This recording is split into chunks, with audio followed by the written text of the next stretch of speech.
Hello everyone, today I wanted to talk to you about bile and fat digestion. So bile is for emulsification, to make a fine dispersion of minute droplets of one liquid in another which is not soluble or miscible. So when I thought of this, the first thing I thought of was Hollandaise sauce. It's the only emulsion that I could think of. So what goes in a Hollandaise sauce? Well, it's egg yolk, liquid butter, lemon juice, salt, and a little bit of white or cayenne pepper. So it begs the question, how does butter get mixed with lemon juice? What? Isn't that like oil and vinegar? Are they not going to mix? How do you get that perfect, nice, creamy Hollandaise sauce mixture? And how you do that is the eggs. So the egg contains this compound called lecithin, and lecithin has this great property called amphiphilic. So amphi, like amphibian, both land and water, and philic, lover. So amphiphilic compounds love both hydrophobic and hydrophilic environments. And if you take a look at lecithin, you can see that this looks pretty hydrophobic and this looks pretty hydrophilic, considering it even has charges. So that is how Hollandaise sauce is made. Now, what does that have to do with bile? Well, bile is also high in cholesterol, just like Hollandaise sauce, but here are the primary bile acids. So this is cholic acid, and both of these are derived from cholesterol. So if we have cholesterol, it will make chenodeoxycholic acid and cholic acid. And these are the primary bile acids. And what is the similarity that you see here with the lecithin from eggs? Well, it looks like they are also amphiphilic. We have some hydroxy groups pointed away from the plane, both molecules, and then we have some methyl groups pointed towards us from the page. So that might be responsible for the hydrophobic and hydrophilic side. So I think that's pretty cool. But to even make it better, the primary bile acids are converted to bile salts. Now this is done is that the acids are supplemented with taurine or glycine. So cholic acid here can be added to taurine or glycine to produce taurocholic acid or glycocholic acid.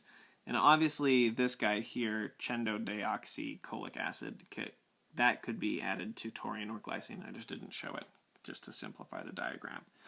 And what this does is that it makes them even more amphiphilic. So these are fairly polar side chains that allow it to serve its role even better. Interesting point is that taurine is a popular nutritional supplement, often found in energy drinks, and that is what Red Bull is named after. Bull, like Taurus, Red Bull has a lot of taurine in it, which means that Adnan is probably has a great amount of taurine flowing through his veins right now.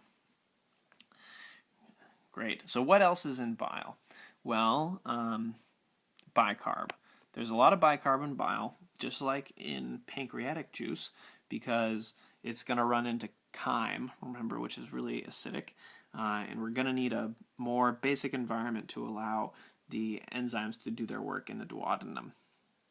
And similar to the pancreas, the aqueous basic environment is secreted in response to secretin. We're going to go over these hormones in a second here, but this is just a preview. So what else is in bile? Bilirubin, which is a byproduct of hemoglobin degradation.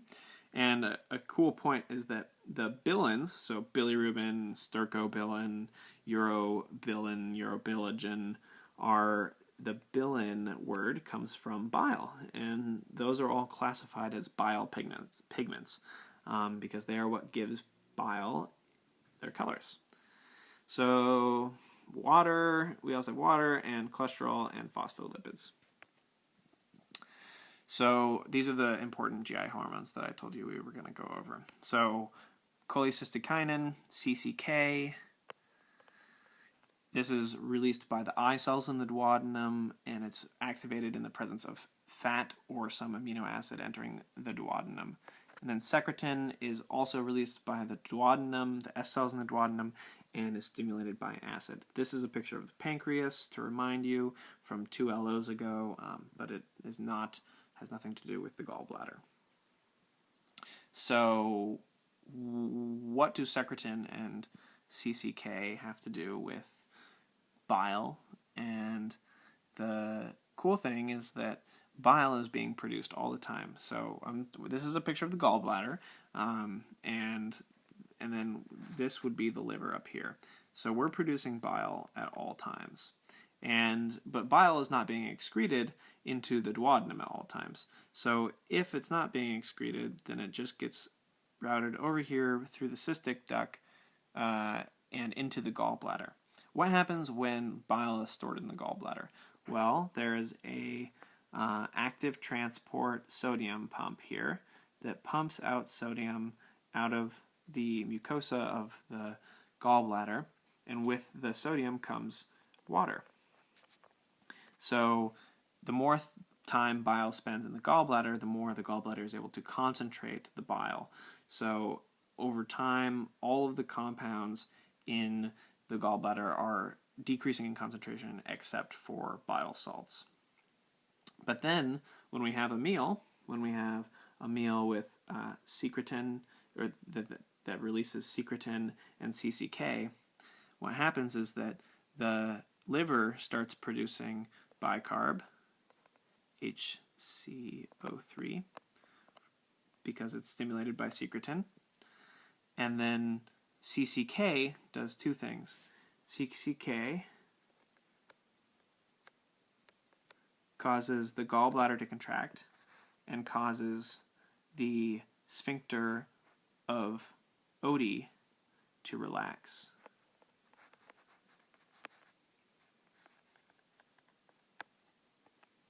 So this will force the contents of the gallbladder, so a whole bunch of bile, into the duodenum. Perfect. So this repeats kind of what I just told you guys, just to solidify it. So the liver, secretin stimulates the duct cells to produce the bicarb, the aqueous bicarb component. And then CCK will trigger contractions in the gallbladder and relaxation of the sphincter of Oddi. Now note that there is some parasympathetic influence, that this isn't all hormonal, that there is some neural control. But I don't know very much about that. I think we should do another LO just about regulation and innervation of the GI tract. So what happens when these bile salts actually enter the duodenum? Well, they do great things. So first we can see here a picture of a bile salt, and we can see these hydroxyl groups forming the hydrophilic face. And then so this would make this side the hydrophobic face. And then you can see these actually deployed in action, where the hydrophilic face is pointing the aqueous environment of the digestional tract, and the interior hydrophobic core is there. So there are two purposes to creating these micelles. And those two purposes are, one, to just make smaller droplets to increase access by lipases, i.e. by something like pancreatic lipase, right here, and right here. Because pancreatic lipase can't just like grab on to a stick of butter. It's got to be broken into these tiny pieces so that it can actually start degrading them. And then the second reason is to facilitate absorption into the actual wall of the enterocyte. So a stick of butter can't just fly through the wall of the enterocyte, but these micelles are specifically designed or evolved to move into the enterocyte wall.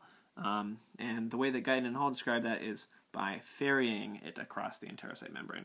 I'm not 100% sure what that actually looks like in terms of a cell biology level, but not 100% sure we need to know that. Once we are inside the cell, then you can just look at Julie's LO. Oh, and a cool warning that I thought someone in our class would appreciate at least. So we know these bile salts that are called primary bile salts, or these primary bile acids, remember, and then they get taurine added to them, or glycine, and then they become bile salts. But then sometimes these bacteria in our gut can actually remove the taurine and glycine and then modify the bile acid, creating a secondary bile acid. These aren't as effective as bile salts, so they're not good for us to have these particular types of bacteria that will cause this, but just an interesting way that the microbiome is interacting here. So what happens to our bile salts after we use them? Since they're made out of cholesterol, we don't really want to get rid of them. Cholesterol is not a cheap compound to make, and so we recycle them. And we recycle them through a method called the enterohepatic circulation. And I think this is a really great summation picture here to cover everything that we've been talking about. So we start with cholesterol, which is converted to cholic acid or this other guy. And then it gets converted to a bile salt through the addition of glycine or taurine. And then it'll form a micelle. And it will form a micelle actually in the liver in what's called a bile canaliculi, which are these basically just little ducts inside the liver that allow for the collection of the created bile. So these micelles form, and they form around the liver fats like cholesterol and phospholipids in the liver. And then this is excreted and stored in the gallbladder. The gallbladder still has these micelles, but it also has bile pigments, such as the bilirubin that we were talking about. And then here is the active transport that we talked about, moving salt and water out of the gallbladder to concentrate the bile. Then when CCK is released, then this guy here relaxes, and there's contraction in the bile, in the gallbladder, which forces all the bile out here. Then we get primary bile salts being converted to secondary bile salts, and then micelles are used for digestion and absorption of lipids. And then, this is where the magic happens. So we have, in the distal ileum is where all of the bile salts are going to be reabsorbed. This is really important. 95% of our bile salts are going to be reabsorbed there. So let's say, what would we expect if we had a patient that had had their distal ileum removed during surgery? We would expect really poor absorption of fats. So similar to our current patient, we would have a lack of, we would have hypovitaminosis of all the fat-soluble vitamins, and we would probably have some sort of malnutrition. So that's a cool clinical correlate. What else is recycled through the enterohepatic circulation? So it doesn't show it here. Well, it kind of does. But it's bilirubin. Do you remember this from last term?